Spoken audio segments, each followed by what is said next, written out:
Bismillahirrahmanirrahim. Diulang dari awal, kemarin itu hanya sedikit tanggung. Al-faslul khamisu, fasal yang kelima, fi ta'ati Rasulillahi sallallahu alaihi wasallam, yang menerangkan tentang bab harus taatnya kepada Nabi Muhammad sallallahu alaihi wasallam. Qala an-nadhimu, berkata nadhaman rahimahullahu, semoga merahmati Allah, kepada Syekh Marzuki. Ini paling enggak sebenarnya 1 jam dijelaskan ini. Ini 1 bait ini. Wa kullu ma ata bihir rusulu fahabbuhu taslimu wal qabulu.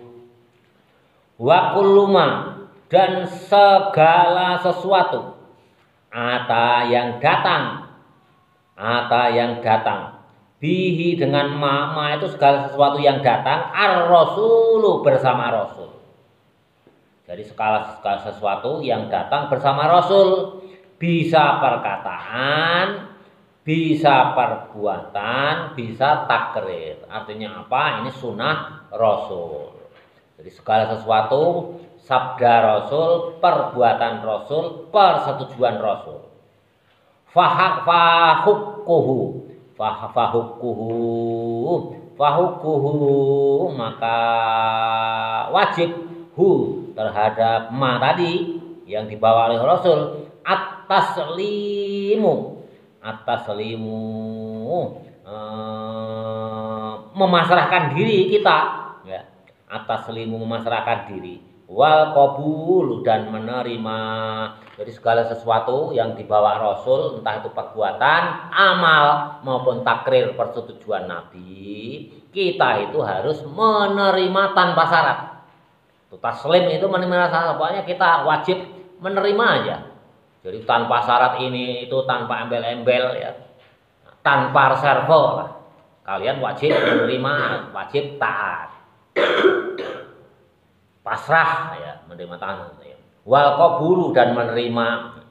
Taslim itu ya pasrah, ya, dengan ikhlas, ridho, itu namanya taslim. Nah, kalau qabul itu hanya menerima aja. Qabul itu menerima, itu kadang-kadang dengan terpaksa. Ya, kemarin kan Bapak udah sampaikan, misalkan seseorang, ya, punya utang 5 miliar, nggak bisa bayar, dihukum sama yang utangin itu, udah, hutang kamu bisa lunas, tapi kamu harus menikahi anakku. Padahal anaknya goreng patut, misalkan pendek, gendut, ya, hidungnya mekrok, ya, mekar, hitam lagi, hitutang lagi, ya. Kira-kira si fulan yang punya utang 5 miliar itu mau menerima nggak?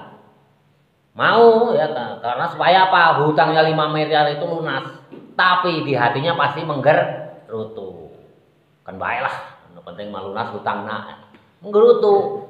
Nah, baiklah gitu, menggerutu. Nah, kalau kalian segala sesuatu yang dibawa oleh rasul, entah perbuatan, entah sabda, entah persetujuan, kalian harus menerima dengan taslim, berserah diri, dengan pasrah. Pokoknya apapun yang keluar dari rasul, yang dibawa oleh rasul, berserah diri tanpa reserve, kalian harus menerima.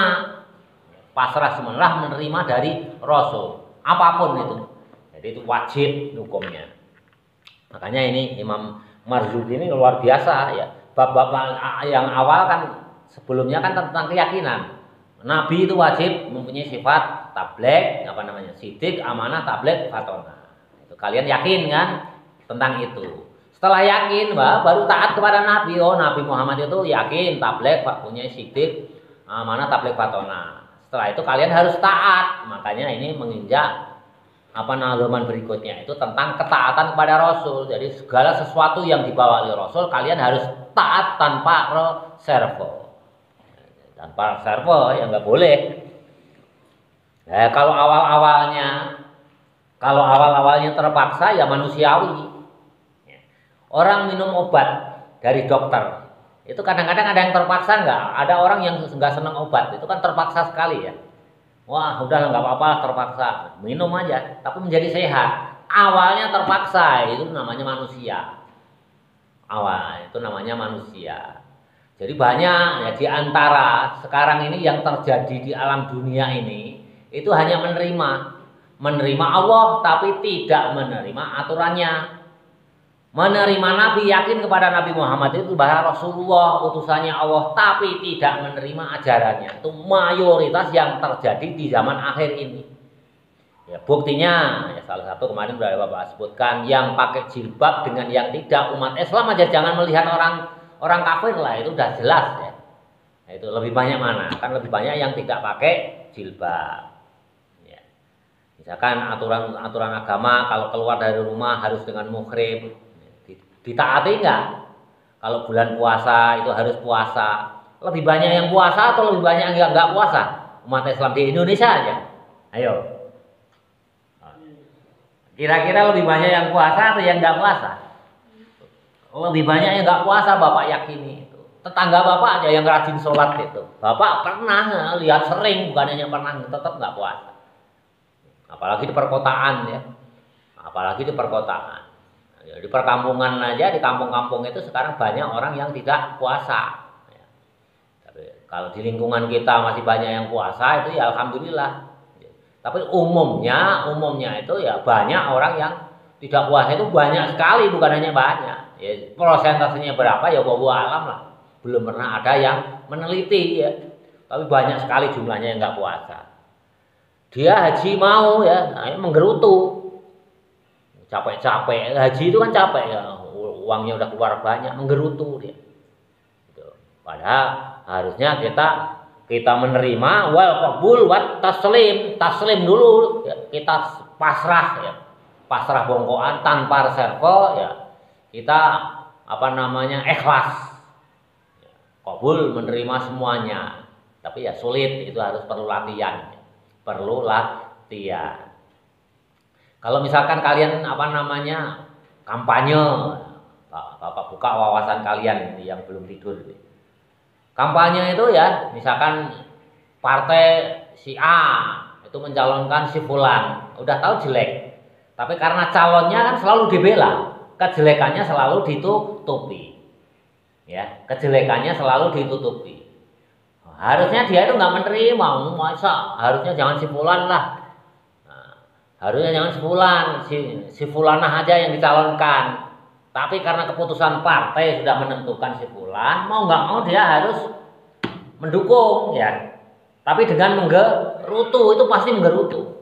Tapi kalau segala sesuatu yang dibawa oleh partainya Nabi, ya, segala sesuatu yang telah diajarkan Nabi, entah itu sabda, amalan maupun persetujuan, kalian tanpa reserve harus ikhlas menerima. Itu fa hukmuhu taslimu wal qabul. Bukan hanya menerima aja, tapi dengan ikhlas, dengan ikhlas. Al mufradatu, mufradahnya kata-kata perlafalnya at-taslimu, bermakna al iqraru bi sihatihi, iqrar terhadap kebenarannya Nabi Muhammad. Ya, kebenaran segala sesuatu yang dibawa oleh Nabi Muhammad. Iqrar, ekornya ya yakin. Saya menerima dengan ikhlas, itu namanya iqrar. Wa tafwidul mutlaqu, dan pasrah secara mutlak. Pokoknya pasrah, terima apa adanya, apa yang dari Nabi kalian nggak boleh merubah, ya itu apa adanya. Itu namanya taslim. Asyarahu syarahnya minal wajibi, dari sesuatu yang diwajibkan ala kulli mukallafin, atas setiap orang yang telah terkena hukum Islam. Ila idza balaghu, tatkalanya sampai segala sesuatu yang dibawa oleh Nabi tersebut, yakni segala sesuatu apa yang datang bihi, dengan ma'ar rasul, oleh Nabi Muhammad sallallahu alaihi wasallam, ayan tahiya, agar kalian semuanya fokus ilaihi, kepada terhadap sesuatu yang dibawa oleh Nabi, wayak malu dengan mengamalkan bihi, dengan segala sesuatu yang dibawa oleh Nabi. Harus fokus. Wa alaihi, dan atas segala sesuatu yang dibawa oleh Nabi, artinya diperintahkan, dilarang, perbuatan Nabi, sabda Nabi at-taslimu dengan pasrah, wal qabulu dan menerima, li'annahu karena sesungguhnya sesuatu yang dibawa oleh Nabi al-masdaru menjadi sumber hukum asani yang kedua ba'da kalamillahi sesudah Al-Qur'an. Jadi segala sesuatu yang dibawa oleh Nabi kalian nggak boleh menolak, pasrah sumerah, persis harus menerima secara bulat apa-apa yang dibawa oleh Nabi. Itu namanya sunnah Rasul. Ada perbuatan, ada sabda, ada persetujuan. Itu menjadi hukum kedua setelah kalamillah, yakni Al-Qur'an. Dalilnya mana? Wah, Nabi itu berarti licik, disuruh taat secara bulat, mentah-mentah supaya pengikutnya banyak. Kalau orang kafir dulu yang zaman Nabi gitu komentarnya, supaya mendapatkan amplop banyak, kan gitu. Sehingga kedudukan orang Yahudi terancam. Nah, makanya turunlah ayat Al-Qur'an ini dalilnya. A'udzubillahi minasyaitonirrajim. Qala ta'ala, berfirman Allah Ta'ala, wa ma dan segala sesuatu atakum yang didatangkan kepada kamu sekalian, ar-rasulu oleh Rasul, fahuduhu maka ambillah, wa ma dan segala sesuatu nahakum yang dilarang untuk kamu sekalian, anhu dari Rasul, fantahu maka jauhilah. Ini firman Allah. Ini berarti bukan kehendak Nabi ya, kehendak Allah. Jadi suruh taat kepada Rasul, segala sesuatu yang dibawa oleh Rasul itu hendaknya kalian fakhuduhu, ambillah dan laksanakan. Itu perintah Allah. Nabi tidak pernah ya memerintahkan kalian itu taat kepadaku, itu enggak pernah. Semuanya atas perintah Allah. Jadi hendaklah kalian taat kepadaku, itu Nabi enggak. Allah yang memerintahkan kalian itu taat kepada Muhammad. Segala sesuatu yang diperintahkan kamu laksanakan, ya. Fakhuduhu wa manahakum dan segala sesuatu yang dilarang oleh Nabi Muhammad hendaklah kamu jauhi. Jadi tidak ada Nabi itu memerintahkan harus taat kepada aku, kalau enggak kamu saya siksa, itu enggak ada. Ini perintah Allah. Karena apa? Ya orang-orang kafir waktu itu ya ngomongnya itu kamu itu gitu itu karena kamu ingin dipengaruh kamu banyak supaya orang-orang itu bayar upeti kepadamu. Lantas turunlah ayat Al-Qur'an ini dari Allah bahwa itu bukan perintah Nabi, tapi yang memerintahkan Allah. Ya orang kafir pada waktu itu udah percaya kepada Allah. Percaya kepada Allah Ta'ala itu percaya, entah itu orang Yahudi, Nasrani itu percaya, yakin Allah itu adalah Tuhan mereka. Tapi syariatnya ditinggal, buktinya suruh percaya kepada Quran nggak mau, suruh mengikuti kepada Nabi Muhammad nggak mau. Dia tetap pakai kitab Taurat dan Injil.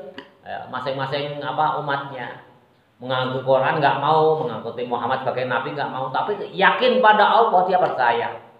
Jadi dia itu menerima Allah sebagai Tuhannya, tapi tidak menerima ajarannya. Sehingga kita harus pasrah, bulat menerima apa adanya itu supaya kita tidak menjadi liberal. Tahu liberal? Segala boleh. Ekonomi liberal, Bapak contohkan. Ekonomi liberal itu yang menganut ekonomi liberal itu ya bunga bank itu ditentukan oleh pasar, tidak ditentukan oleh negara. Kalau kalian pinjam kredit, pinjam uang, yang menentukan ya pasar. Kalau yang pinjam banyak berarti bunganya makin tinggi, misalkan 5%. Naik lagi yang pinjam jadi 10%, ditentukan oleh mekanisme pasar, bukan ditentukan oleh negara. Itu namanya liberal.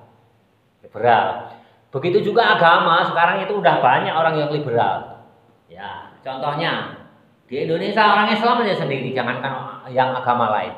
Nah, tadi Bapak udah sebutkan, menerima agama Islam sebagai agama, tapi ajarannya tidak mau menerima. Buktinya apa? Tidak mengamalkan. Berapa banyak orang yang belajar agama? Yang belajar agama dengan yang tidak lebih banyak mana? Lebih jauh sekali yang jomplang ya. Misalkan 1:1000 barangkali. Yang belajar agama itu sedikit sekali. Buktinya yang ke pesantren itu lebih sedikit dibandingkan orang yang di umum. Sedangkan belajar agama itu fardu ain. Ya. Itu salah satu liberalisasi. Liberal, nggak mau diatur. Kalau ke mall ke tempat umum, pakai pakaiannya you can see, pahanya kelihatan kemana-mana, kadang-kadang keleknya, kutangnya pun kelihatan. Itu namanya orang liberal ya. Mau mengakui Islam sebagai agamanya, mau mengakui Allah sebagai Tuhannya, mau mengakui Muhammad sebagai nabinya, tapi tidak mengamalkan ajarannya. Liberal. Begitu juga kalau kita bicara Kristen atau Katolik, itu banyak ya, udah liberal. Di Kristen atau Katolik itu daging babi juga haram, minuman khamar juga haram, sama di Bible itu juga haram ya. Di kitab Taurat juga haram, tapi mereka minum minuman itu biasa, makan daging babi biasa. Karena apa? Udah proses liberalisasi, liberal, nggak mau diatur, nggak mau diikat ya, oleh agama. Mau mengakui Tuhan Yesus sebagai Tuhannya, amalannya, ajarannya nggak mau. Sehingga di banyak negara itu umat Kristen, umat Katolik banyak yang bangkrut, gerejanya banyak yang dijual. Karena apa? Yang datang ke gereja itu udah nggak ada, sedikit. Sedangkan biaya operasionalnya tinggi, iurannya mendapatkan hanya sedikit. Akhirnya dia bangkrut, nggak ada yang datang ke gereja. Gerejanya dijual. Itulah udah akhir zaman.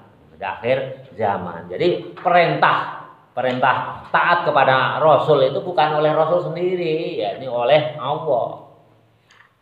Ayat yang kedua, nah itu tadi surat Al-Hasr ayat 7. Wa qala ta'ala, dan berfirman Allah Ta'ala, ya ayyuhalladzina amanu ati'ullaha wa ati'ur rasul. Wahai orang yang beriman, amanu, ati'ullaha, taatlah kamu sekalian kepada Allah, wa ati'ur rasulah, dan taatlah kepada Rasul. Nah, ini juga ini perintah Allah ya.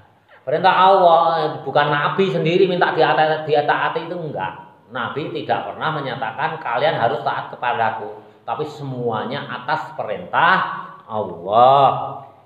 Wa qala ta'ala, dan berfirman Allah Ta'ala, qul in kuntum tuhibbunallaha fattabi'uni yuhibbukumullah. Ya enggak apa-apa.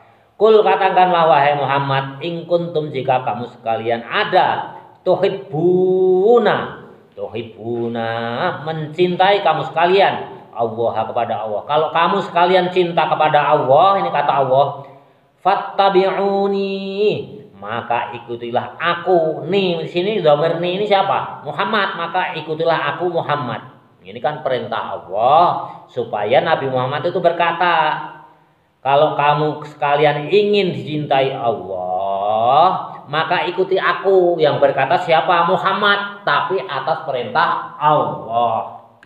Kalau sudah mengikuti Nabi Muhammad, barulah yuhibbukum, niscaya akan mencintai kepada kamu sekalian Allahu Allah. Jadi syaratnya Allah mencintai kita, kita harus mengikuti Nabi Muhammad. Nah, ini yang mengajarkan Allah supaya Nabi Muhammad itu mengatakan, kalau kamu ingin dicintai oleh Allah, maka ikutilah aku. Nah, ini perkataan Allah yang diajarkan kepada Nabi Muhammad. Nah, kalau kalian ingin dicintai Allah, mudah ikuti semua ya, apa-apa yang diajarkan, yang segala sesuatu ma'ata bihir rusul tadi. Segala sesuatu yang diajarkan oleh Rasul, entah itu perbuatan, sabda maupun persetujuannya. Rasul nggak ada, kita zamannya eranya ulama, ya kita ikut ulama. Karena apa? Nabi bersabda, al ulama warasatul anbiya. Ulama itu warisannya para nabi, ya kita ikut ulama. Ikut ulama aja aman. Kalau kita ikut Rasul, Rasul sudah meninggal, sudah wafat. Ya, ila rafiqil a'la. Yang ada apa? Ya ajarannya yang dibawa oleh ulama. Ya kita sekarang ikut ulama. Ikut ulama. Termasuk kita mengkaji Aqidatul Awam ini karya ulama besar Syekh Marzuki Al-Maliki. Terus, ayo simak lagi, dengerin lagi. Bismillahirrahmanirrahim. Kalau yang mau mengartikan ya diartikan. Wa qala ta'ala, dan berfirman Allah Ta'ala, Fala wa rabbika la yu'minuna hatta yuhaqqimuka fi ma syajara bainahum thumma la yajidu fi anfusihim harajan mimma qadaita wa yusallimu taslima. Fala wa rabbika, fala maka tidak, wa rabbika dan demi Tuhanmu. Nah, jadi Allah bersumpah dengan dirinya sendiri. Dan demi Tuhanmu, ya, demi diriku, ya, kata Allah. Maka tidak la yu'minuna tidak sempurna imannya, hatta yuhaqqimuka sehingga kamu sekalian tidak mengangkat, kepadamu Muhammad fima di dalam sesuatu perkara sajaro yang berselisih bainahum di antara mereka, summa la yajidu kemudian tidak menemui mereka fi anfusihim di dalam diri mereka harajan sesuatu yang berat, mimma dari sesuatu qadaita yang telah memutuskan kamu, wa yusallimu dan pasrah kamu semua, mereka orang banyak, ya, tasliman dengan benar-benar pasrah. Jadi kita itu belum dianggap beriman sebelum kita mengakui kita itu mengangkat Nabi Muhammad itu menjadi hakim, menjadi imam yang memutuskan segala sesuatu. Nah, keputusannya itu kita wajib pasrah menerima dengan bulat tanpa syarat. Nah, itu yang paling tinggi. Kalau kita sudah bisa menerima segala sesuatu yang diajarkan oleh Nabi, yang dibawa oleh Nabi itu tanpa syarat, kita bisa menerima dengan total, itulah iman yang paling sempurna. Ini jarang, ya, jarang umat Islam itu ya pada umumnya belum bisa menerima dengan total. Karena apa? Ya namanya manusia, kadang-kadang yang melanggar aturan, kadang-kadang lupa, kadang-kadang sengaja, kadang-kadang nggak sengaja, itulah manusia. Jadi yang iman yang sempurna itu kalau sudah mampu menerima yuhaqqimuka fi ma syajara, ya, kita terima tanpa syarat segala sesuatu yang diajarkan. Nah, itu kita bisa bulat-bulat menelan, mengamalkan, ya. Barulah kita disebut iman kita itu sempurna. Dikit lagi ini Bapak baca, ini udah banyak yang ngantuk, ya. Tinggal bertiga. Bismillahirrahmanirrahim. Qala sallallahu alaihi wasallam, idza amartukum bi amrin fa'tu minhu mastata'tu. Nah, bersabda Nabi, idza amartukum, tatkalanya kamu sekalian diperintahkan bi amrin dengan suatu perkara, fa'tu maka laksanakanlah minhu dari perintah tersebut, mastata'tum semampumu. Nah, ini jadi kalau kalian diperintahkan sesuatu, ya siapapun, urusan dunia misalkan kalian dipiket kerja membersihkan lantai atau halaman, semampumu, bukan hanya masalah agama aja, masalah dunia pun ya semampu kita. Tapi harus semaksimal mungkin kita harus tetap kerja keras, baru semampu kita. Wa manahaitukum, dan apa-apa yang dicegah atas kamu sekalian, anhu darinya, fastanibuhu maka jauhilah. Ya, kalau dilarang, ya yang wa manahaitukum, kalau dilarang ya jauhi. Fastanibuhu bahasanya jauhi. Dekat-dekat aja nggak boleh, jauhi. Kalau dekat-dekat kita cenderung akan melaksanakan, makanya jauhi. Kalau ada larangan itu jauhi. Jangan dekat-dekat ke pinggir jalan. Ya. Jangan dekat-dekat ke pinggir jalan. Berarti apa? Jauhi. Kamu jangan mendekat. Berarti dari jauhannya. Kalau nanti kamu mendekat, nanti ketabrak kendaraan. Supaya kita tidak tertabrak kendaraan, makanya menjauh.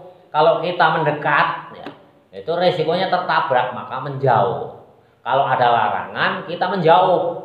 Dekat-dekat nggak boleh, resikonya kita akan terpengaruh. Kalau kalian ya punya teman yang pemabuk, ya jauhi, nggak boleh. Kalau kalian dekatnya nggak apa-apa sih, dekat dengan teman kamu yang pemabuk itu. Tapi resikonya kamu akan terbawa mabuk.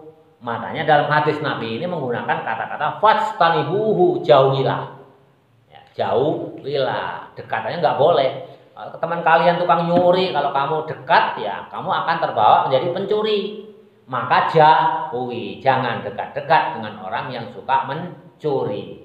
Ya, karena apa? Bisa menular ya. Hal yang jahat itu bisa menular. Begitu juga hal yang baik juga menular. Luar biasa Nabi bersabda pun memilihkan bahasa itu yang pas. Bukannya nggak boleh kalian bergaul dengan pemabuk, boleh. Tapi ya resiko ditanggung. Kalau kalian dekat ya nanti kemungkinan akan terbawa menjadi pemabuk. Makanya Nabi memerintahkan fastanibuhu, maka jauhilah kalian semua. Mastata'tum. Rawahul Bukhari wa Muslim, diwaratkan hadis ini oleh Imam Bukhari dan Muslim. Wa qala sallallahu alaihi wasallam, dan bersabda Nabi Muhammad sallallahu alaihi wasallam, taraktu fikum syai'aini, saya tinggalkan untuk kamu sekalian syai'aini, perkara dua, lan tadillu, kalian tentu tidak akan tersesat, ba'dahuma, setelahnya. Nah, ini saya tinggalkan ini setelahku, kalian nggak akan tersesat. Nah, perkara dua. Apa itu? Yang pertama kitabullah, yakni berupa Al-Qur'an, wa sunnati, dan sunatku. Rawahul Hakim, diriwayatkan oleh Imam Hakim. Sunatku itu apa? Berarti hadis Nabi. Itulah ya apa namanya itu. Ini kita baca juga. Qala Malikun, berkata Imam Malik rahimahullah taala, ma minna sesuatu dariku, illa raddun, kecuali orang yang menolak, wa mardudun, dan ya orang yang membantah, illa raddun, kedua orang yang membantah, wa mardudun, dan orang yang dibantah, alaihi, atasnya, ila sahibu hadal qabri, kecuali berkawan dengan ini ahli kubur, yakni Rasulullah sallallahu alaihi wasallam. Imam Malik mengatakan kalau dalilnya udah kuat, kalian jangan saling bantah membantah, ikut aja kepada ahli kubur, yakni Nabi Muhammad sallallahu alaihi wasallam. Itu artinya, itu perkataan. Wa qala Syafi'i, nasihat Imam Syafi'i rahimahullah taala, man istabanat lahu sunnatu rasulahu. Man istabanat, man orang, istabanat yang sudah jelas, lahu kepada man, sunnatu Rasulullah, yakni sunatnya Rasulullah, lam yakun, tidaklah ada, lahu bagi orang, ayyad'ahu, untuk membantahnya, liqauli ahadin, kepada perkataan seseorang. Jadi kalau ada seseorang udah dasarnya hadis, kalian jangan bantah, nggak boleh. Oh, rawahul Bukhari wa Muslim, kalian masih membantah, itu nggak boleh. Kata siapa? Kata Imam Syafi'i. Kalau orang sudah berlandaskan dalil hadis dan Quran, kalian tidak boleh membantah. Kata siapa? Kata Imam Syafi'i, kata Imam Malik, menasihati. Oh, sekarang banyak perdebatan, yaitulah zaman akhir. Seharusnya kalau saling menyadari, udah tahu dalilnya, hendaklah jangan saling membantah. Wallahu a'lam bishawab. Alhamdulillahil amizani wa antahal ilmi wa mablaghu ridha wa zinatal arsh. Alhamdulillahil amizani wa muntahal ilmi wa mablaghu ridha wa zinatal arsh. Alhamdulillahil amizani wa muntahal ilmi wa mablaghu ridha wa zinatal arsh. Walhamdulillahi rabbil alamin.